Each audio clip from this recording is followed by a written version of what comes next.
Escucha bien, ¿vale? Tengo que contarte algo, tenemos que hablar. Sí. Sí. Bueno, pues partiendo de la base de que hablas y todo eso, que además es algo que está genial. Tienes claro que eso está genial, ¿verdad? Sí. Absolutamente. ¿Está genial? Súper genial. Vale, lo que pasa es que tú, aunque hablas, tú no eres... Yo no soy. ¿Qué? Vamos a ver. Sí.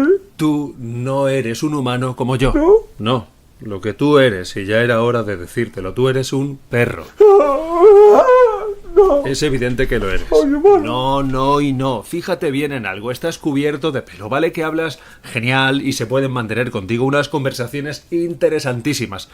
Pero caminas a cuatro patas. Te guste o no, eres un perro. Tampoco es para ponerse así, ¿no? Yo te acepto tal y como eres. A mí me gustas así.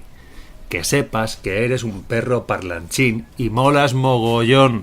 Sí, que molas un montón. Te lo digo todos los días. ¿Porque soy humano? Que no. ¿No? Ya te he dicho que no. No. Tú eres un perro.